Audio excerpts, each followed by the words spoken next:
Hey guys, welcome back to new video. और इस video में हम लोग बात करने वाले हैं कि कैसे हम लोग मीडिया टाइप के फाइल्स को स्टोर करते हैं अपने स्कोप स्टोरेज में, जो कि एंड्रॉयड 10 या फिर उससे एबव जितने भी वर्जन हैं उनके लिए इंट्रोड्यूस किया गया है। तो चलिए स्टार्ट करते हैं। सबसे पहले जाएंगे एक्टिविटी मेन के एक्सएमएल में, और यहाँ पर मैंने एक लीनियर लेआउट के अंदर एक इमेज व्यू और एक बटन को क्रिएट कर रखा है। इमेज की आईडी है IV मेन, बटन की आईडी है BTN कैप्चर। चलेंगे अपने मेन एक्टिविटी में, और यहाँ पर सबसे पहला काम तो मैं करूँगा अपने बटन में सेट ऑन क्लिक लिसनर को अटैच करूँगा। और जैसे ही कोई क्लिक करेगा इस पर, उस केस में मैं यहाँ पर अपना कैमरा को ओपन कर दूँगा। तो यहाँ पर मैं एक फंक्शन बनाया ओपन कैमरा, और यहाँ पर एक इंटेंट बनाऊँगा। और इस इंटेंट के अंदर हम लोग यूज़ करेंगे अपने मीडिया स्टोर के एक्शन इमेज कैप्चर को। हम लोग बोलते थे स्टार्ट एक्टिविटी फॉर रिजल्ट, लेकिन वो डेप्रिकेट हो चुका है। तो नया मेथड जो है उसकी हेल्प से हम लोग इस चीज़ को करने वाले हैं। सो प्राइवेट वैल, इसका मैं नाम देता हूँ camera register activity for result. यहाँ पर मुझे पास करना होता है एक्टिविटी रिजल्ट कॉन्ट्रैक्ट। मेरे केस में हमारी रिक्वायरमेंट है स्टार्ट एक्टिविटी फॉर रिजल्ट, तो उसको हम यहाँ पर पास कर देंगे। और यहाँ पर इस लैम्डा के अंदर हमको मिलेगा एक्टिविटी रिजल्ट। तो यहाँ पर मैं एक वेरिएबल बनाऊँगा, और इस एक्टिविटी रिजल्ट के अंदर के डेटा के अंदर जो एक्स्ट्रा है उससे फेच करूँगा अपने डेटा को। और ये मुझे इसका जो रिटर्न टाइप होगा वो होगा एनी। इसका जो रिटर्न टाइप होता है वो होता है एनी, लेकिन ये हमारे केस में होगा बिट मैप। तो मैं इसको बिट मैप में कास्ट करूँगा तो कोई प्रॉब्लम नहीं आएगी, क्योंकि हम लोगों ने इमेज को कैप्चर किया था। और अब मैं यहाँ पर एक फंक्शन क्रिएट करूँगा जो कि एक्चुअली हमारे स्टोरिंग का काम करेगा। तो इसका मैं नाम दूंगा स्टोर बिट मैप, और अपने बिट मैप को इसके अंदर पास कर दूंगा। इस फंक्शन को मैं क्रिएट करूँगा ओपन कैमरा के नीचे। लेकिन उससे पहले हम लोगों ने इंटेंट तो बना लिया था, लेकिन लॉन्च नहीं किया था। तो उसको लॉन्च करने के लिए हम लोग यूज़ करेंगे उस पर्टिकुलर वेरिएबल का जिसका हमने बनाया है, और इसके लॉन्च मेथड से लॉन्च करेंगे इस इंटेंट को। ओके, नाउ सेकंड हमारा है स्टोरिंग का काम। सो यहाँ पर स्टोर बिट मैप, इसके अंदर हमने पास किया बिट मैप। और अब हम एक्चुअली में इसके स्टोरिंग का काम स्टार्ट करते हैं।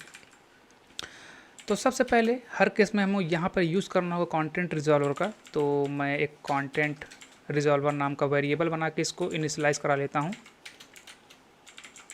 This content resolver.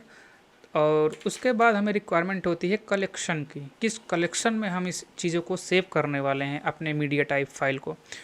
तो इसका मैं नाम देता हूँ इमेज कलेक्शन लेटेस्ट से। और यहाँ पर मुझे वर्जन चेक करना पड़ेगा, क्योंकि एंड्रॉयड 10 या फिर उससे एबव के लिए ना एक दूसरा मेथड है, दूसरे तरीके से हम लोग कंटेंट URI को एक्सेस करते हैं। और जो हमारा पहला मेथड था वो तो एज़ यूजुअल वही वाला है, मीडिया स्टोर इमेजेस मीडिया, और वहाँ पर एक्सटर्नल कंटेंट URI वही वाला मेथड। तो यहाँ पर मैं पहले ये चेक करूँगा कि हमारा जो वर्ज़न है वो क्या है। सो वर्ज़न कोड यदि क्यों से ऊपर रहा तो उस केस में हमारे पास जो तरीका है वो है ये गेट कंटेंट URI। यहाँ पर हमारे पास अभी स्टोरेज को वॉल्यूम्स में तोड़ दिया गया है।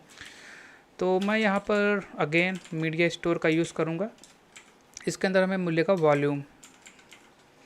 तो हमारे पास दो तरीके के हैं। इंटरनल की बात नहीं करनी, क्योंकि हम लोगों को स्टोर करना है चीज़ों को एक्सटर्नल में, तो इंटरनल की तो बात ही नहीं करनी। Volume external primary. तो वॉल्यूम एक्सटर्नल प्राइमरी में एक्चुअली में होता क्या है, यहाँ पर आप चीज़ों को मॉडिफाई कर सकते हो वॉल्यूम में, और एक्सटर्नल में केवल आप रीड कर सकते हो, मॉडिफाई नहीं कर सकते। तो हमारे केस में हम लोग वहाँ पर क्रिएट करके उसको अगेन मॉडिफाई करेंगे। तो उस केस में हम लोग इस वॉल्यूम एक्सटर्नल प्राइमरी का यूज़ करेंगे। ठीक है, तो ये तो हो गया एंड्रॉयड 10 या फिर उससे एबव के जितने भी वर्जन हैं उनके लिए। अब इससे पहले वाले वर्जन का केयर भी हमें करना होगा, तो उसके लिए हमें यहाँ पर यूज़ करना होगा एक्सटर्नल कंटेंट URI का। तो इस तरीके से हमारा इमेज कलेक्शन इनिशलाइज होगा उस URI से जिसकी हमें रिक्वायरमेंट होगी। तो इमेज कलेक्शन हमारा हो गया। उसके बाद हमें कुछ इन्फॉर्मेशन इमेज के साथ रखनी पड़ेगी, जैसे उसका नाम है, किस कोऑर्डिनेट पे वो लिया गया है, और भी जितने भी इन्फॉर्मेशन उसके होते हैं, मीम टाइप क्या है। तो इसको हम लोग यहाँ पर कंटेंट वैल्यूज़ की हेल्प से करते हैं। मैं क्रिएट करता हूँ कंटेंट वैल्यूज़, और अप्लाई इसको फंक्शन की मदद से इसमें चीज़ों को रखना स्टार्ट करता हूँ। So media store dot images dot media, यहाँ पर हमारे पास है डिस्प्ले नेम। तो नेम आप क्या देना चाहते हो आप अपने अकॉर्डिंग देख सकते हो उसको। तो मेरे केस में ये मैं रैंडम ही दूंगा, डेट का टाइम निकालूंगा जो कि लॉन्ग में मुझे मिलेगा, और लास्टली मैं उसमें JPG अटैच कर दूंगा, क्योंकि हमारा जो मीम टाइप है वो है JPEG। और सेकंड हमारा हो गया मीम टाइप, तो मीम टाइप तो ऑफकोर्स पास करना होगा। तो हमारे केस में हमारा है image.jpg, ठीक है। और एक चीज़ और यहाँ पर डिवाइस स्पेसिफिक होगी, डिवाइस स्पेसिफिक नहीं, वर्जन स्पेसिफिक होगी। तो बिल्ड वर्जन SDK इंट, यदि ग्रेटर देन इक्वल टू होगा बिल्ड वर्जन कोड क्यू से, तो यहाँ पर हम एक और इन्फॉर्मेशन इसके अंदर रखने वाले हैं जिसका नाम है स्पेंडिंग। तो स्पेंडिंग को हम लोग 1 यहाँ पर सेट कर देंगे। ये हम लोग इसलिए करते हैं कि सपोज़ अगर राइटिंग के टाइम आपका जो टाइम है कुछ ज़्यादा लग रहा है, तो उस केस में हम लोग इस मीडिया जो स्पेंडिंग है, इस media store dot images dot media के अंदर जो स्पेंडिंग है ना, इसको हम लोग 1 सेट करते हैं। काम होने के बाद हम लोग इसको अगेन रीसेट करते हैं 0 से। तो ये भी वर्जन स्पेसिफिक है, तो आप इसको करना चाहें तो कर सकते हैं। तो मेरे ख्याल से हमारा जो काम था कंटेंट वैल्यूज़ का इन्फॉर्मेशन देने का, वो इतना ही था हमारे केस में। आपके केस में वो डिफ़र भी हो सकता है। अब हम लोग, हमारे पास हमारा URI है, हमारे पास हमारा इन्फॉर्मेशन है। तो सबसे पहले हम इन्फॉर्मेशन को रखेंगे और वहाँ से अपने URI को ले लेंगे।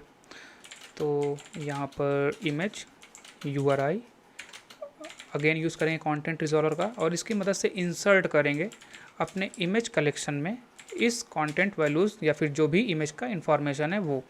यहाँ से मुझे रिसीव हुआ इमेज URI। तो अभी हमने बिटमैप को नहीं स्टोर किया है, अभी हमने केवल इसको इन्फॉर्मेशन को स्टोर किया है। अब हम लोग स्टोर करने वाले हैं एक्चुअली में अपने बिटमैप को, जिसको हम लोग इमेज बोलते हैं। तो यहाँ पर हम इमेज URI की हेल्प ऑफ कोर्स लेंगे, क्योंकि वहीं पर हमारा इन्फॉर्मेशन है। और इस इमेज URI के अंदर हम एक क्रिएट करेंगे output stream. Again content resolver की मदद लेकर हम इसको ओपन करेंगे, और इसके अंदर हमें पास करना होता है URI। तो URI हमने ऑलरेडी क्रिएट कर रखा है, हम वो पास कर देंगे उसके अंदर। और अब हम लोग अपने बिटमैप को कंप्रेस करके आउटपुट स्ट्रीम की मदद से उस लोकेशन पे अपने इमेज को स्टोर करेंगे। तो बिटमैप कॉम्प्रेस, बिटमैप यहाँ पर कॉम्प्रेस फॉर्मेट हमारा JPEG है, 90% तक हम इसको कॉम्प्रेस करेंगे, मतलब क्वालिटी जो है 90% रखनी है हमको।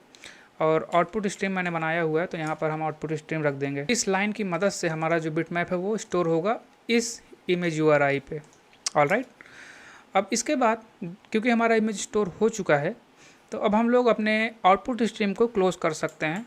तो मैं कर देता हूँ यहाँ पर, और इसके बाद हम ये चेक करेंगे कि हमारा जो कंटेंट वैल्यूज़ है उसमें इन्फॉर्मेशन है या नहीं, क्योंकि हमारा कंटेंट वैल्यूज़ का काम भी ख़त्म हो चुका है। हमने इन्फॉर्मेशन रख दी है पहले ही, उसी की मदद से हमने अपनी इमेज URI को निकाला था।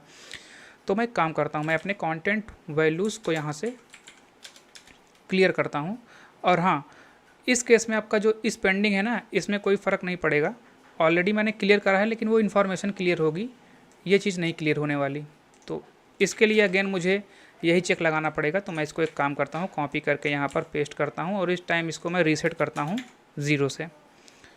और यहाँ पर मैं यूज़ करूँगा कंटेंट वैल्यूज़ का, दैट्स इट। तो हमने अपने फ्लैग को रीसेट कर दिया।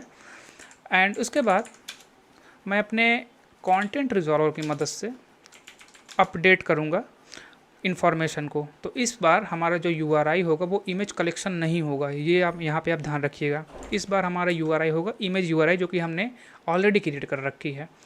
और उसके बाद हमने अपना कंटेंट वैल्यूज़ पास करेंगे, नल नल, दैट्स इट। तो यहाँ से आपका जो इन्फॉर्मेशन है वो अगेन अपडेट होगा, क्योंकि इस पेंडिंग भी इसका एक आप बोल सकते हो, इस पेंडिंग भी तो उसके इन्फॉर्मेशन के साथ ही गया होगा, तो उसको हमने यहाँ पर अपडेट किया दोबारा से। तो अभी हमारा जो स्पेंडिंग है वो 0 है, दैट मीन्स अब हमारा राइटिंग कंप्लीट हो चुका है। तो हमने यहाँ पर इसको ये बताया कि हमने राइटिंग कर लिया है, अब हम उसमें कुछ नहीं करने वाले उस बिटमैप के लिए। और लास्टली हमारा सब काम हो ही चुका है, तो आउटपुट स्ट्रीम को अगेन क्लोज करते हैं। यदि कुछ बचा होगा तो वो भी बंद ही हो जाएगा। तो ये तरीका है आपका इमेज को स्टोर करने का, स्कोप स्टोरेज में या फिर शेयर्ड स्टोरेज में। तो इस तरीके से आप उस चीज़ को कर सकते हैं। तो यही था इस वीडियो में। अब इसको रन वगैरह करके हम लोग चेक करेंगे कि प्रॉपरली वर्क कर रहा है या नहीं। सबसे पहले तो मैं आपको यहाँ पर अपना फाइल्स को, जो भी इमेजेस हैं उसको क्लियर करूँगा मैं। तो मेरे पास यही 2 इमेज थी, इसको मैं क्लियर करता हूँ।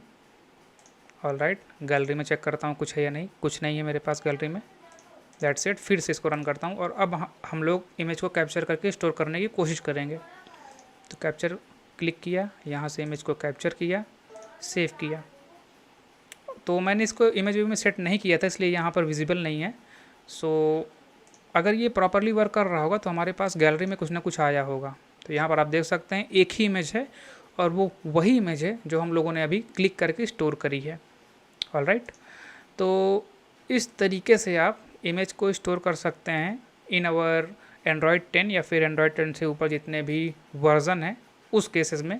और हम लोगों ने पुराने केसेस को भी यहाँ पर हैंडल किया है, तो यदि आपका वर्जन कम भी होगा तब भी ये प्रॉपरली कोड वर्क करेगा। एक चीज़ और, अगर आपको कहीं पर भी अपने इमेज को स्टोर करना है किसी की स्पेसिफिक फ़ोल्डर में, तो आप उसको यहाँ पर से कर सकते हो, इस जगह से।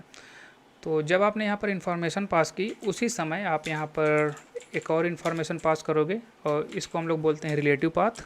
तो जैसे मैं अब जो मैं कैप्चर करूँगा उसको सेव करना चाहता हूँ डीसिम के न्यू कैप्चर नाम के फ़ोल्डर में, तो आप इस तरीके से इस चीज़ को कर सकते हैं। मैं इसको रन करके आपको दिखाता हूँ।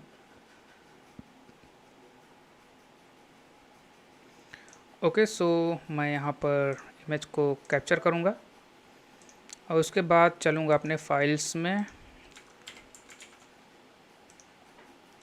और मुझे यहाँ पर चेक करना होगा एक्सटर्नल स्टोरेज में डीसिम के अंदर। ये आप देख सकते हैं यहाँ पर न्यू कैप्चर और इसके अंदर हमारा अभी इमेज स्टोर हुआ है। तो इस तरह से आप कोई भी स्पेसिफिक लोकेशन पे अपने फाइल को सेव कर सकते हो। Alright, so that's it for this video. उम्मीद करता हूँ ये पसंद आया होगा वीडियो। तो मिलते हैं अपने नेक्स्ट वीडियो में जहाँ कुछ और हम लोग चीज़ों को सीखेंगे। Thank you for watching this video.